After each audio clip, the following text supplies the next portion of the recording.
welcome to your new favorite Bookish podcast, Fully Booked and Caffeinated.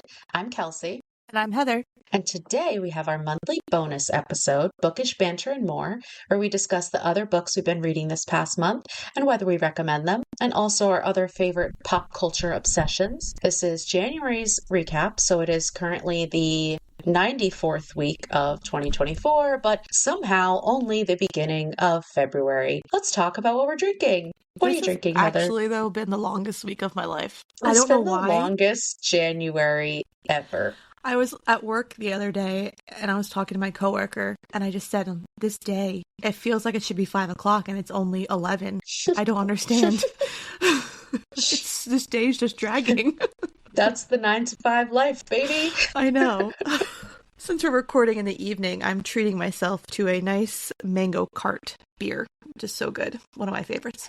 I do love a mango cart. And oh, that can is just reminding me of the summer. I know. Oh, I'm so I ready. hate you right now. I'm so ready for summer.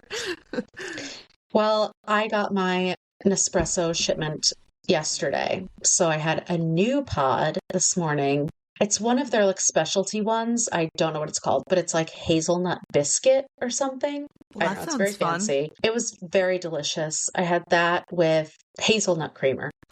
Hazelnut on hazelnut. Can't go wrong. Yeah, and it was delicious. And I had another hot coffee today, surprisingly. But I've been having to go outside with the dogs because Mumu is on house arrest. Uh-oh. So I was outside in the cold all day in my puffy jacket. No. But anyway, so it's fine It's fine. because January is finally over. Thank gosh. And we're starting 2024 now. Today. Okay, cheers. Okay, so I will start with my other reads from January. I actually have two left over from December that we didn't have a chance to talk about on our last episode. The first one is Quiet Tenant. I'm not even going to try and say the author's name because it is very French, and just look it up. I'll post a picture of it on our TikTok. Anyway, I really like this book. It's not necessarily a thriller per se, but it's very tense, and it has this true crime feel because it's about this serial killer, and then the book is told from the different POVs of people associated with the serial killer. So it's definitely for the true crime girlies. And the audiobook was awesome because each woman had a different voice, so you were able to tell them apart. So I really liked the audiobook. And then my last book of December was Overnight Guest by Heather Gudenkauf. I really liked this. It was super far-fetched, and after I read it, I was kind of surprised how much I liked it. But it's definitely like an atmospheric winter thriller. It takes place during a snowstorm. It's really good. If you're able to just kind of not take it too seriously, I really liked it. And then my first read of 2024 was The September House by Carissa Orlando. Oh, I'm obsessed with this book. That's all I'm going to say because we're going to be covering it on the podcast at some point. So I'm just not going to talk about it. What a way to start 2024. I was so happy, but then I was like, is any book going to be able to top this? I don't know.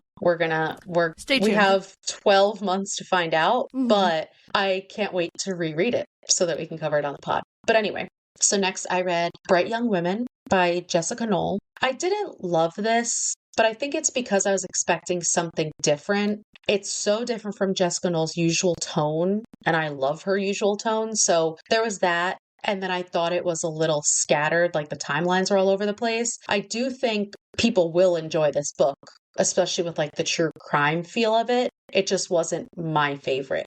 And it was kind of weird to read it after reading actual books based on Ted Bundy's crimes. Because it's not exact, but it's close. I don't know. It was a little bit weird. I do think that a lot of people are going to like it. It just wasn't. I was expecting something different. Understood. Then I read Promise Not to Tell by Jennifer McMahon. This was good, considering this was her debut novel. So it was super short. It didn't have that much character development or that many details. So it definitely read as a debut novel. But overall, the story was good. I liked it. It was a quick read. And then I read One by One by Ruth Ware. And I have said this on this podcast before. I just am not a Ruth Ware fan, apparently. Okay. I thought I was. but it's a no. This is a good read for winter. Like it's got Mm-hmm. the claustrophobic atmosphere that we talked about, like with Sanatorium and Shiver, lots of suspense. But the characters were so stereotyped and just one dimensional, like they had no personalities. It Oh was no. just, yeah, it was a rough one. It was a rough one. It was very similar to Shiver in that they focused a lot on skiing as opposed to snowboarding, but there was a lot of terminology. Are all these authors researching this stuff extensively, or are they combining their passions? I don't know. Interesting.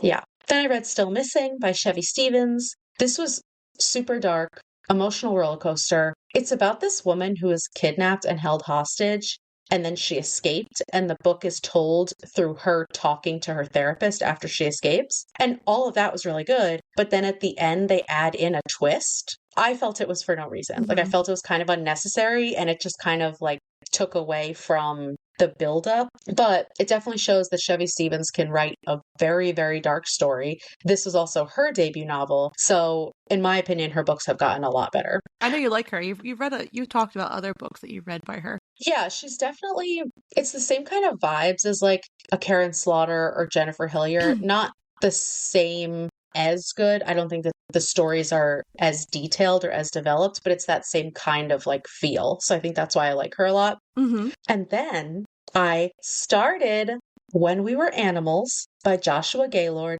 and I DNF'd it. I'm so And I proud of you for DNFing a book. Round of applause, people. Clap in your car, thank clap in your you. house, wherever you are, because Clap wherever you're we listening. love we love a DNF because there's too many books to read, and if you're not enjoying what you're reading, stop reading it. 100%. And that is what I'm trying to do more of this year. I was also so proud of myself for not just pushing through because I really wanted to. I mean, I did get about 60% in when I probably should have stopped earlier, but it's a start. It's a Exactly. start. And I was really excited for this because it was giving those nature vibes. And I love these nature thrillers, but it just wasn't for me. There was a lot of like primal sexual references involving teenagers and Mm. abstract imagery that just wasn't, I And we couldn't get behind. and we've discussed sexual things with teenagers prior, so I Exactly. understand. Mm-hmm. And a lot about female teenagers, and this is a male author. So that's all I'm going to say about that. No thanks. But I did end the month on a high note. I read The Violence by Delilah S. Dawson.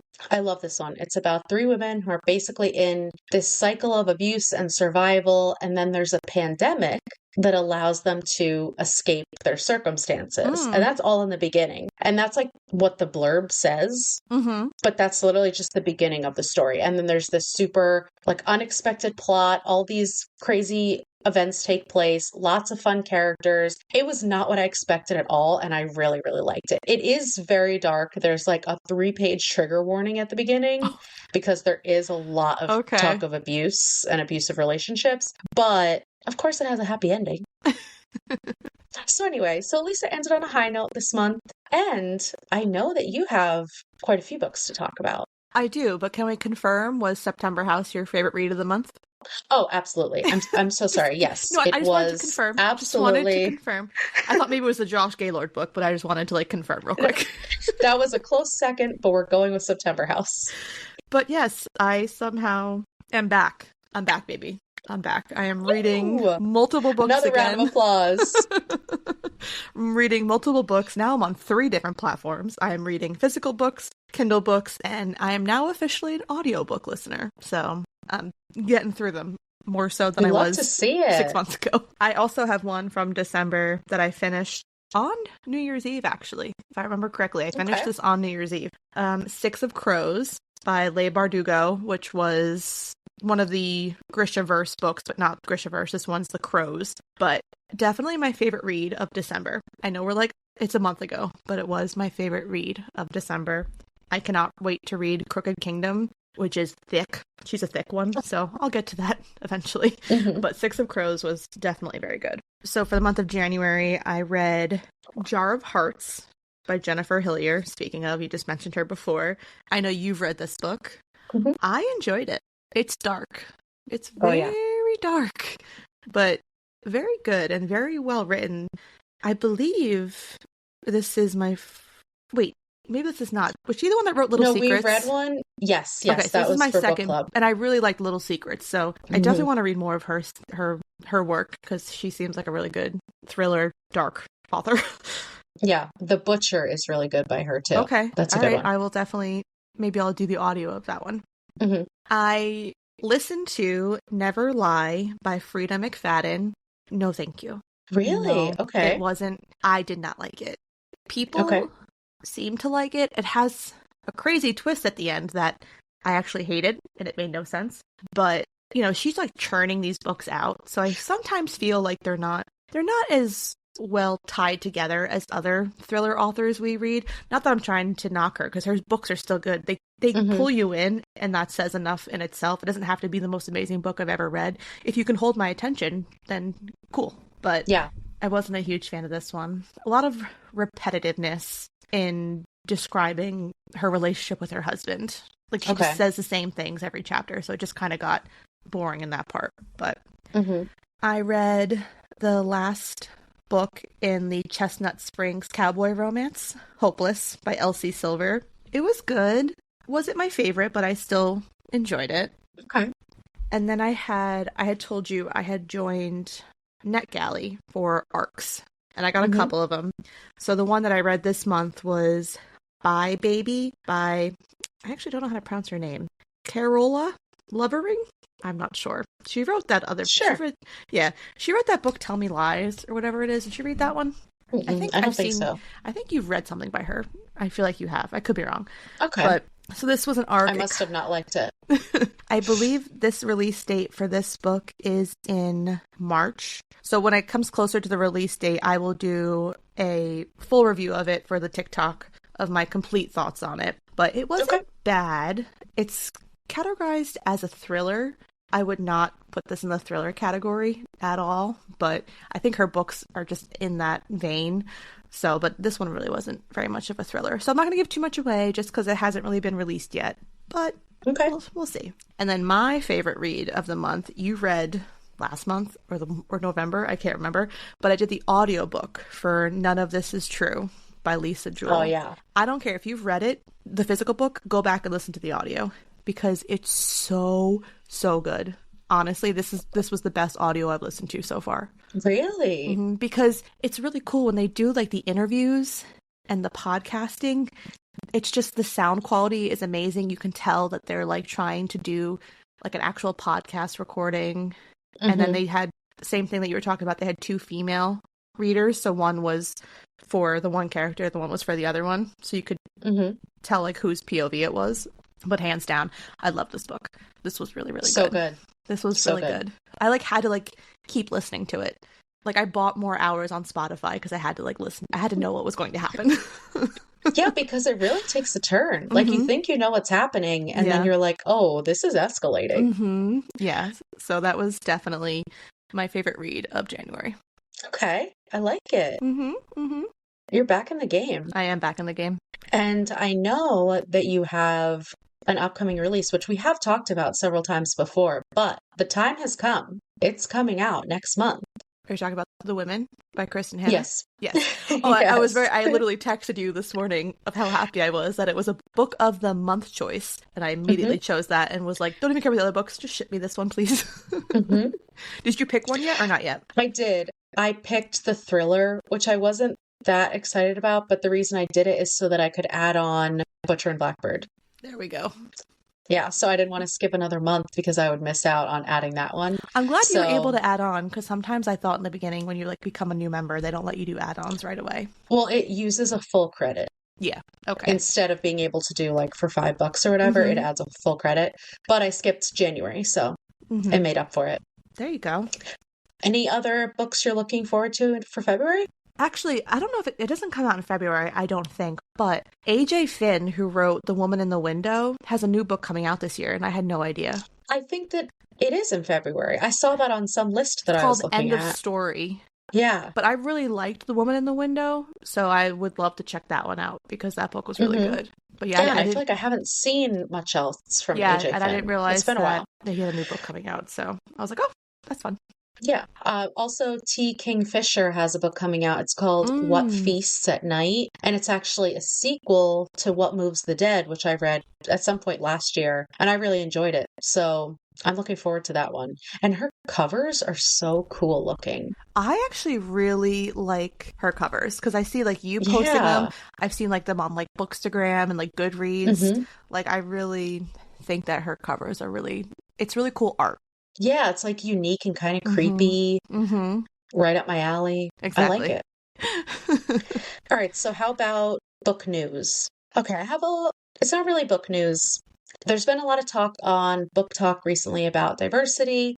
There was a book talker who basically did this 10-minute rant about how she refuses to read diversely, which I'm not even going to get into because she doesn't deserve the time spent. But it has sparked discussions about how we do have to actively seek out BIPOC and LGBTQ authors because, of course, they are not getting the same amount of publicity. Mm-mm. And also, in comparison to the amount of just books in general that are being published compared to white female authors, when I saw the stats, I like baffling. Like over 80% of almost every genre is white female authors. And not saying anything against it, but we do have to actively make sure that we are supporting I all agree. authors. Mm-hmm. And we've talked about it, especially for us as two white women. Like, we obviously fall into this trap ourselves. And we've discussed how we're going to actively seek out more BIPOC authors, especially for the show. And so, all that being said, I wanted to give 5 recommendations from 5 different genres, all from BIPOC authors. And hopefully, we can do better in the future discussing more books, from other authors. So, for a thriller, we have What Never Happened by Rachel Housel Hall. The cover of this one is really pretty too. It has like these Mm. purple flowers on it. For horror, we actually read this for book club, Mexican Gothic by Mm-hmm. Sylvia Moreno Garcia. That's a good one. Even more like horror, it's also kind of like supernatural. It's like a Yes, nice yeah, mix. Yeah. it really is. Uh-huh. And it's very unique and Uh-huh. different It was good. than anything, and especially than anything that we read for book club. It Mm-hmm. was like very different than anything we'd read. For romance, The Wedding Date by Jasmine Guillory. I actually read Drunk on Love by her. It might have been early last year, and that one was really good. So I can confirm Okay. she's a really good romance author. And this one is the first in a series, and it Mm-hmm. looks like there's like 6 books Yeah. in this series. Mm-hmm. There's a lot. I do want to read her more. Contemporary fiction, Little Fires Everywhere by Celeste Ng. I did look up that pronunciation. And Sometimes we're prepared. yeah, sometimes. But if you've seen was that on Hulu? I think that was a It Hulu was show. with Reese Witherspoon and Kerry Washington. Mm-hmm. Yeah, I mean, the show is It amazing. was. And I think that it's pretty closely based on the book. So Mm-hmm. that's been on my TBR forever. Me too. Me too. I feel like I put off books where I've already seen the TV or movie Mm-hmm. adaptation because I'm not Same. as curious. Mm-hmm. But I need to hop on that one. And then fantasy, Legend Born by Tracy Dion. This is also the first in a series. And it is young adult. Yes, But young I've adult been fantasy. seeing people loving this book. Yeah. Oh, it has a ton of reviews on Goodreads. Yeah. So those are just a couple. Add them to your TBR. Make sure that we're actively trying to support BIPOC authors, even if it's just reposting TikTok, Instagram, etc. Because, like we said, they're not getting the same level of publicity and awareness. And it's not okay to say that you are actively not reading diversely. Yes. Like, to what end?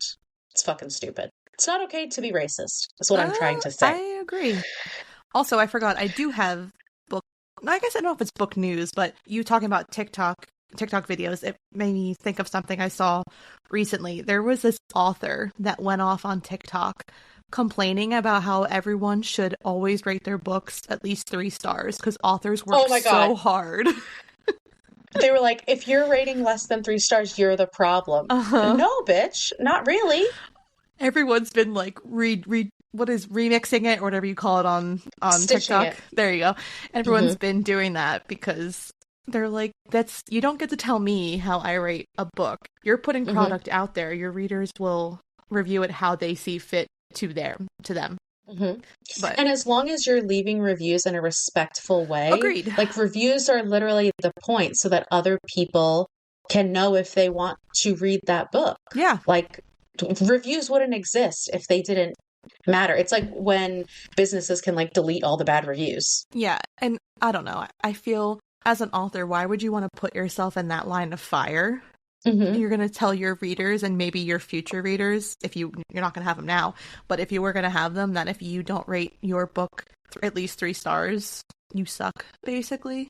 Yeah. Just because you, an author, took all this hard work to write a book, and so they deserve to have a higher review than maybe they're actually worthy of. And it's also in the profession, you know that you are setting yourself up for potential criticism. And Mm-hmm. it's kind of like, don't read Yeah, the negative reviews, but that doesn't mean that people, like, or don't read the negative comments.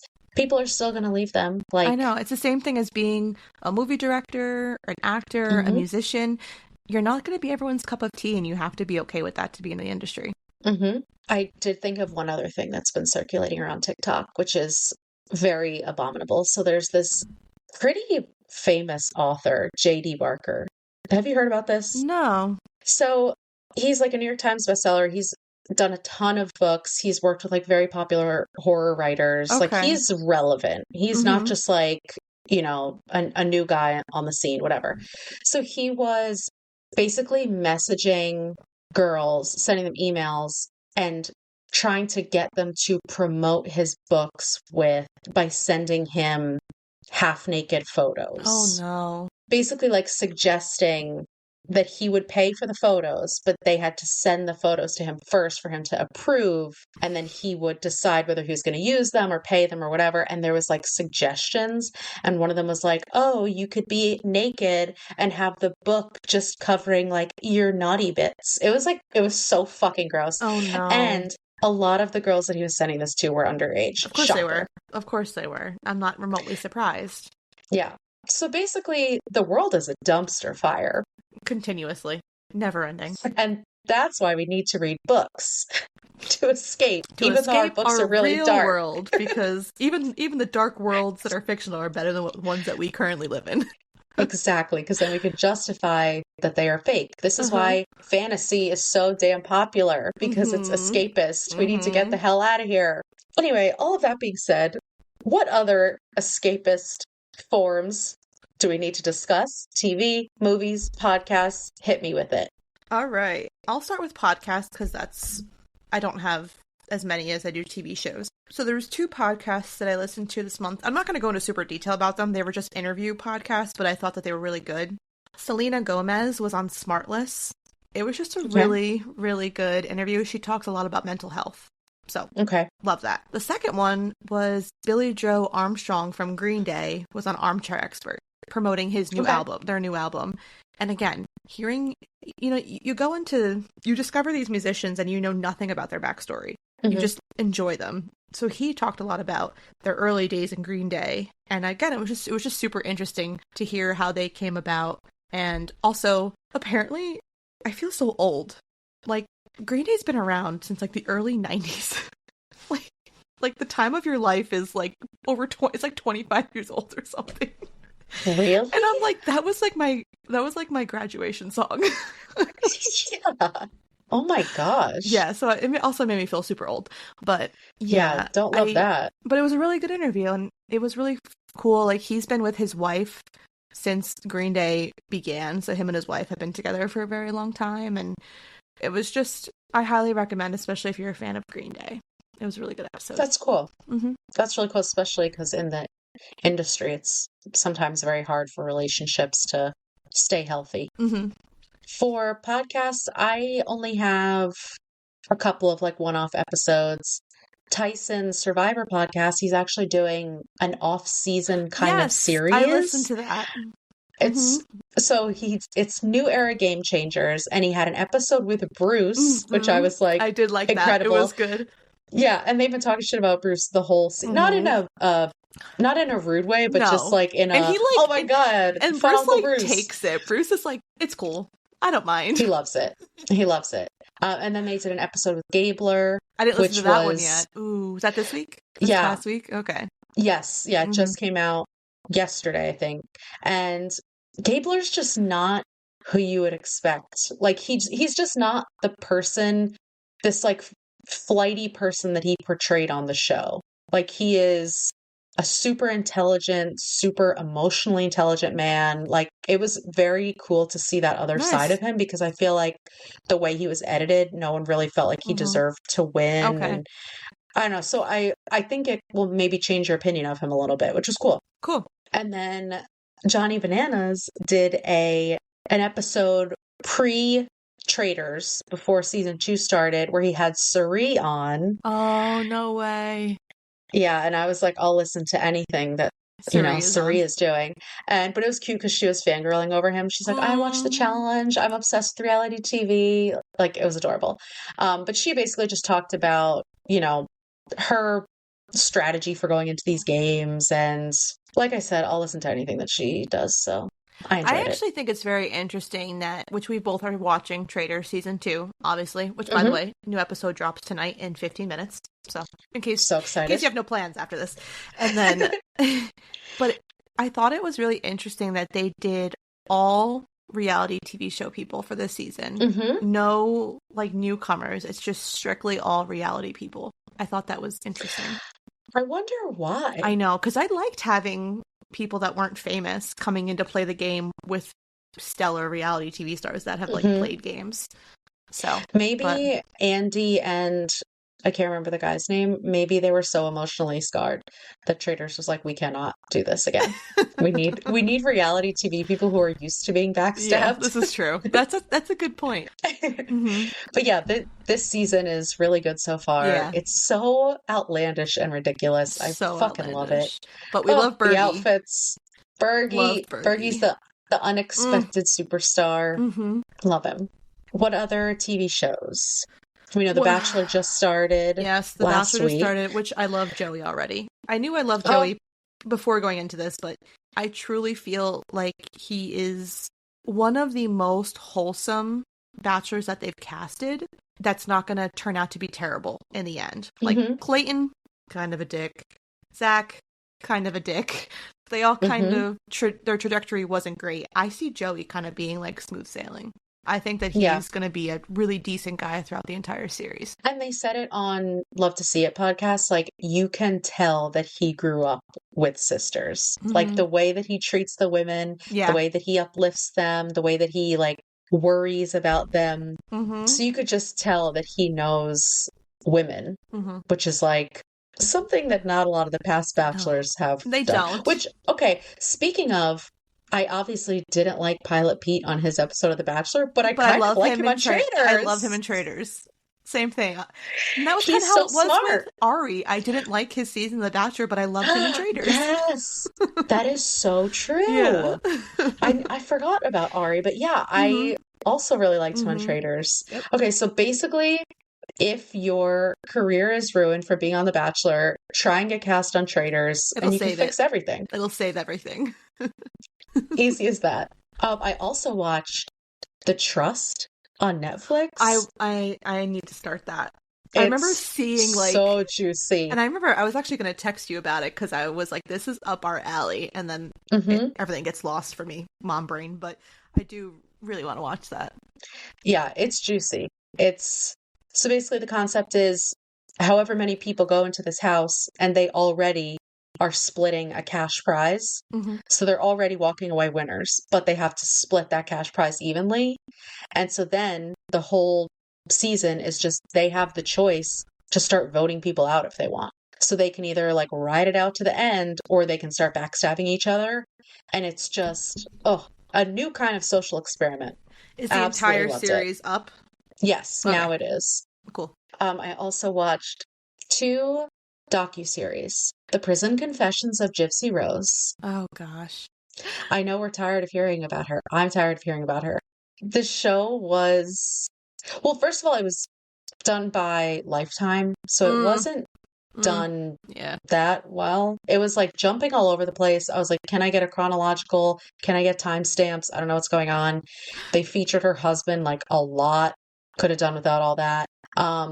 Yeah, it was just I had to watch it because Mommy Dearest, when I watched that documentary, like, Mm-hmm.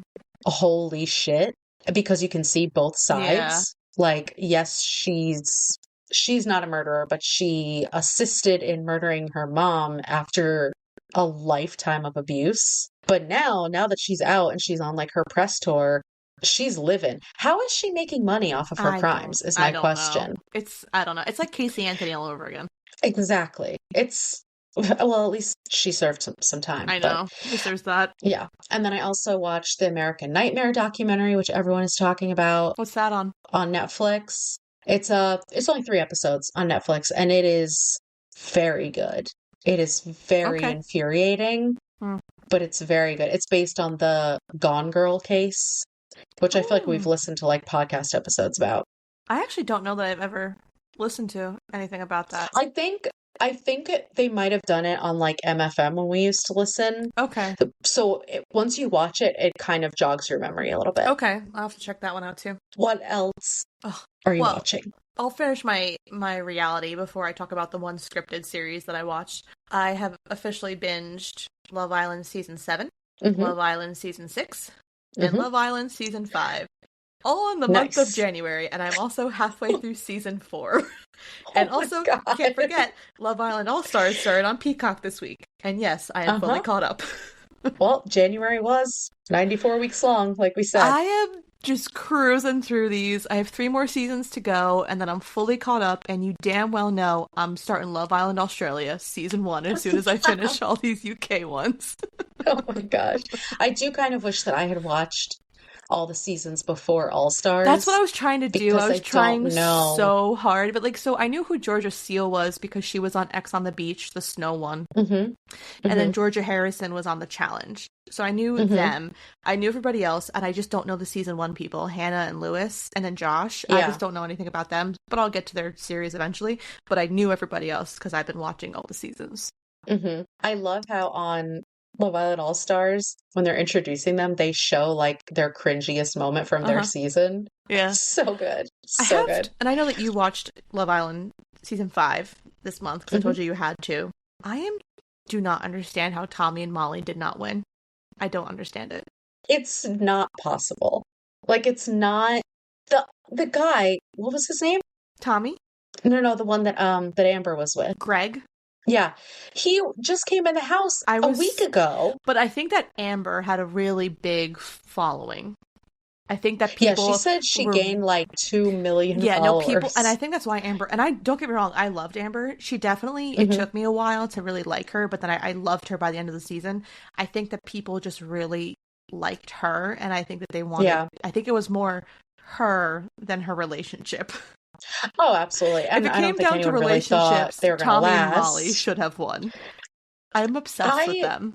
I'm also obsessed with them now, but when I first started watching, if you had told me that they were going to I last know. and get married and have a child, I would have laughed in your face. But it was actually so fun watching it because then they were talking about, oh, like if we have a future together, oh, like if we get married, if we have a kid, and like now they're married and have a Hmm. kid. And I was like, I love that for you guys. Hmm. I love that you manifested it and it happened. And also, I'm obsessed with Tommy. Like, Oh my he God.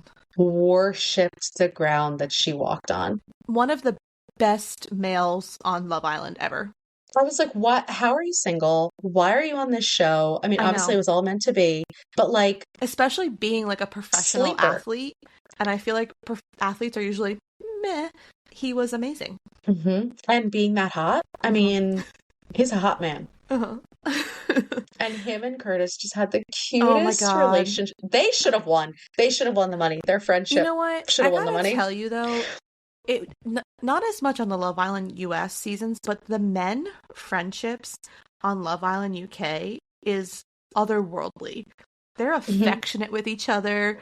They're like besties. They cry together. I'm like, I Hmm. wish the men in the US were like this because I'm living for this. I'm living for the male Yeah. friendships. You can tell how much more emotionally mature and Yeah. emotionally intelligent they are just as Yeah. men. Like, they still do fucked up things, but like the way that they have each other's backs and Mhm. they're not afraid to express themselves to each other is so awesome to Yep. watch. Yeah. So yeah, that was Especially my. because the girls are not like the girls are just as catty They as they are. are on the US Mhm. version. They are. but that was all my scripted and then or reality. I did watch one scripted show. I watched the newest season of Fargo Okay. on FX on Hulu. Me and Eric actually binged it in like 2 days. He had never watched the previous seasons. I have, and I really like them. Oh my God. It's Fargo is so quirky and weird, but it's so good and it works. I just highly recommend it. I didn't want to describe I can't even explain to you what it's about because I just can't, but it's very, very good. Juno Temple is in it. She's in Ted Lasso. John Hamm is in it from Mad Men. Joe Keery from Stranger Things. He plays Steve Harrington. He's in it.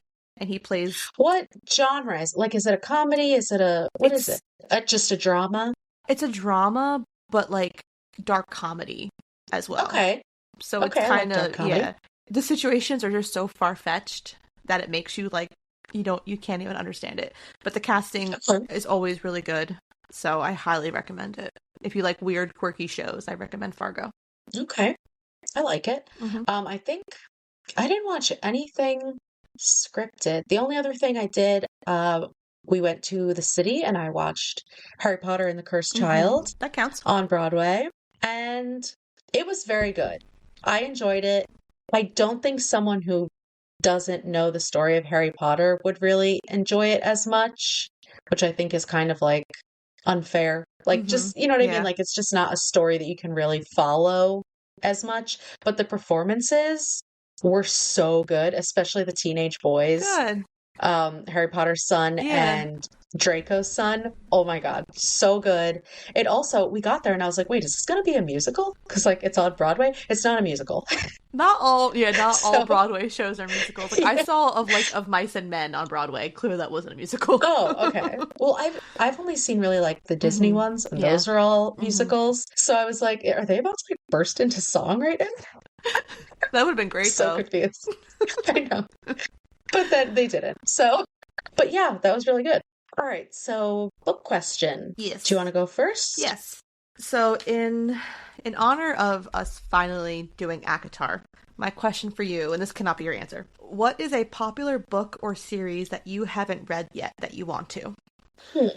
I think probably, well, this is kind of cheating because I read the first one, Shadow and Bone, but I definitely want to read the other ones. Like ACOTAR, I'm reading the other ones because I need to see what the hype is about. Yeah. But Shadow and Bone, like I really enjoyed the first one and I really enjoyed just the whole tone of it. And I don't think it's a series that I would have read if you hadn't highly suggested it to me. You know what I mean? So that's one. I know it's kind of cheating because I already know that I like the first one, but there's a lot more to go. There is. All right, so what is your answer? Because you can't say ACOTAR either. No, but it is a Sarah J. Maas series, Throne of Glass, which has, and I talked about this on the episode, multiple books, and they just get larger and larger as you move on. That's the YA one, right? Yes, but people love this one even more than ACOTAR and Crescent City.